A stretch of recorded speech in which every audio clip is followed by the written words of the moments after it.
Pelatih Timnas Indonesia U23, Shin Tae-yong, mengungkapkan hubungan emosionalnya dengan Stadion Abdullah bin Khalifah, tempat di mana dia merasakan kepahitan dan kemenangan yang signifikan dalam karirnya. Memimpin Korea Selatan pada Piala Asia U23 tahun 2016, Shin Tae-yong mengalami kekalahan pahit di stadion ini dalam pertandingan final. Namun, dia juga meraih kemenangan penting bersama Timnas Senior Indonesia pada Januari 2023. Sekarang, dalam Piala Asia U23, Shin Tae-yong memimpin timnya menuju kemenangan berharga atas Australia di stadion yang sama. Dengan laga pamungkas melawan Yordania di depan mata, Tae-yong berharap aura positif stadion ini akan terus mendukung timnya. Jika berhasil lolos ke perempat final sebagai runner-up grup, Timnas U23 akan menghadapi juara grup B, dalam laga yang juga akan digelar di Stadion Abdullah bin Khalifah. Stan Collymore menyatakan bahwa Harry Kane diam-diam ingin pulang ke rumah, dan menyarankannya untuk bergabung dengan Chelsea. Dia merasa bahwa Bayern Munich mungkin akan menjual Kane setelah musim individu yang gemilang dan penampilan yang diharapkan di Euro. Collymore menyoroti kebutuhan Chelsea akan gol dan pengalaman Kane, serta hubungannya dengan kota London. Meskipun awalnya berpikir bahwa Kane sebaiknya bertahan di Bayern, Collymore mulai melihat potensi Kane bergabung dengan Chelsea, mengingat kemampuannya dan hubungannya dengan Mauro Pochettino.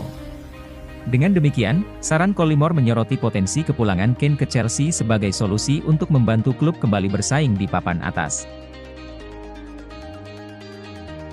Liverpool mengalami kekecewaan setelah tersingkir dari Liga Eropa oleh Atalanta, namun Jurgen Klopp mendorong anak-anak asuhnya untuk tidak larut dalam kekecewaan tersebut. Sebaliknya, Klopp memotivasi mereka untuk menggunakan kekecewaan tersebut sebagai motivasi tambahan untuk memburu gelar Liga Primer. Klopp menekankan pentingnya fokus pada Liga dan memastikan bahwa tim siap untuk pertandingan berikutnya melawan Fulham. Dengan hanya memiliki satu kompetisi tersisa, Liverpool siap untuk memberikan segalanya dalam pertarungan menuju gelar Liga Primer. Mereka saat ini berada di posisi ketiga dengan jumlah poin yang sama dengan Arsenal, dan hanya terpaut 2 poin dari pemimpin klasemen, Manchester City. Dengan 4 pekan tersisa, pertarungan untuk gelar akan semakin memanas menjelang akhir musim. Granit Xhaka mengalami nasib beruntung yang serupa dengan banyak mantan pemain Arsenal setelah meninggalkan klub. Dia bergabung dengan Bayer Leverkusen pada musim panas 2023 tanpa banyak ekspektasi, namun justru menjadi bagian dari sejarah klub dengan membantu mereka menjuarai Bundesliga musim 2023-2024, trofi pertama dalam sejarah klub. Sementara Leverkusen tampil gemilang dan belum pernah merasakan kekalahan, mantan klubnya, Arsenal, masih harus berjuang di papan atas Premier League. Meskipun posisi Arsenal tidak buruk, tetapi meraih gelar tampak sangat sulit mengingat persaingan yang ketat. Xhaka tetap memantau perkembangan Arsenal dan berharap yang terbaik bagi mantan klubnya. Dengan masih ada 6 pertandingan tersisa di Premier League, dia berharap Arsenal dapat meraih gelar Liga yang telah lama dinanti-nantikan. Kyle Walker, bek kanan Manchester City, menyatakan bahwa timnya harus menggunakan rasa sakit kegagalan di Liga Champions sebagai motivasi untuk mengejar gelar lain pada sisa musim ini. Meskipun tersingkir di perempat final Liga Champions setelah kalah adu penalti melawan Real Madrid, The Citizens masih memiliki peluang untuk meraih Piala FA dan Liga Inggris. Walker menegaskan bahwa pertandingan-pertandingan besar yang menanti, termasuk melawan Chelsea di Liga Inggris, harus menjadi motivasi bagi tim untuk melangkah maju dan mencapai sesuatu yang istimewa.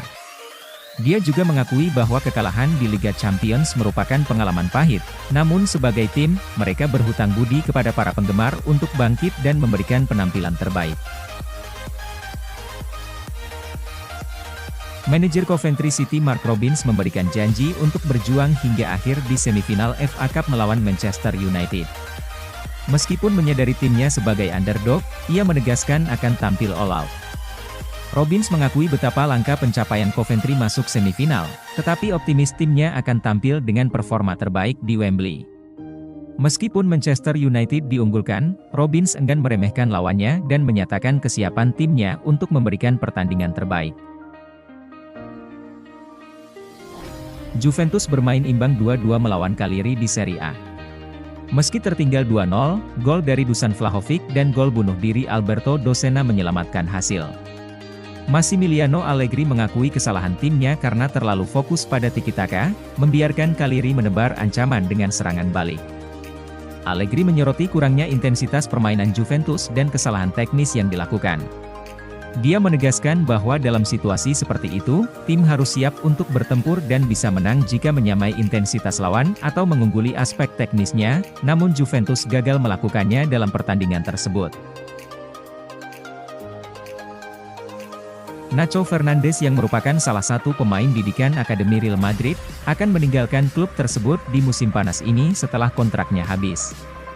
Setelah menembus tim utama sejak tahun 2011, Nacho telah memutuskan untuk mencari tantangan baru dalam karirnya. Meskipun klub masa kecilnya, Nacho merasa sudah waktunya untuk pergi dan mencari pengalaman baru di luar Spanyol. Dia tidak menutup kemungkinan untuk pindah keluar Eropa jika ada tawaran menarik. Inter Milan dikabarkan tertarik untuk mendapatkan jasanya di Serie A. Arsenal bersiap untuk menggelontorkan dana sebesar 165 juta pound pada musim panas ini untuk memperkuat tim di bawah arahan Mikel Arteta. Mereka menargetkan striker Newcastle United, Alexander Isak, dengan harga 100 juta pound, dan pemain sayap Crystal Palace, Michael Olise, dengan harga 65 juta pound. Selain itu, mereka juga memantau penyerang Sporting Lisbon, Victor Gyökeres, striker RB Leipzig, Benjamin Sesko, serta pemain sayap Wolves, Pedro Neto, dan pemain Athletic Bilbao, Nico Williams.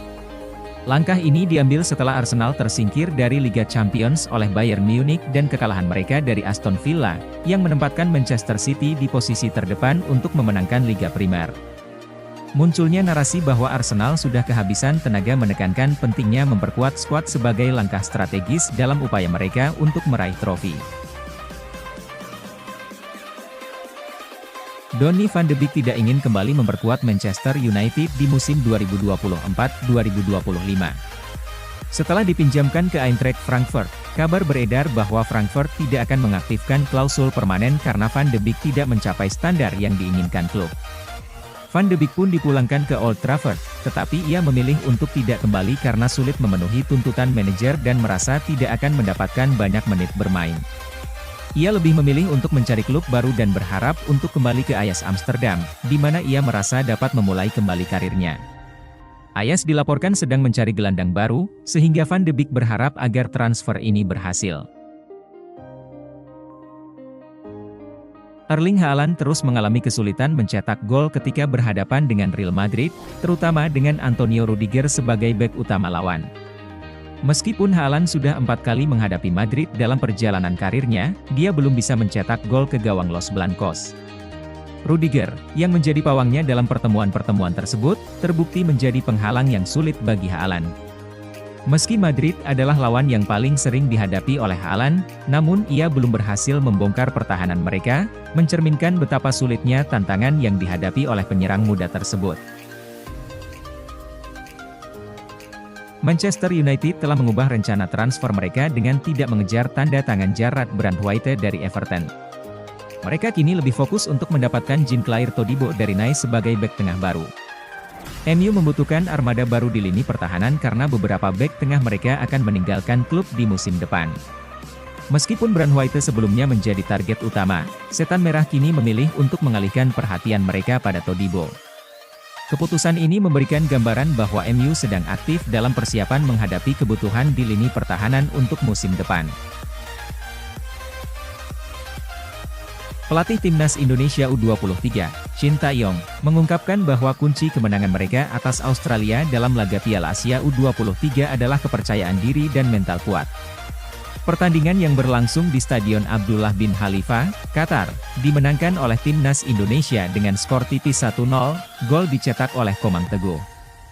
Momen krusial terjadi saat kiper Hernando Ari menggagalkan penalti yang dieksekusi oleh Mohamed Toure.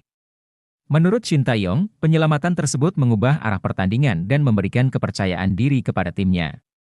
Meskipun mengakui keunggulan Australia dalam aspek fisik, kecepatan, dan skill individu, Shin Tae-yong menekankan pentingnya tidak menyerah dan memiliki mental yang kuat. Ia mengapresiasi perjuangan keras timnya dan menyatakan bahwa kemenangan atas Australia adalah hasil dari kerja keras dan semangat juang yang ditunjukkan oleh Timnas Indonesia U23.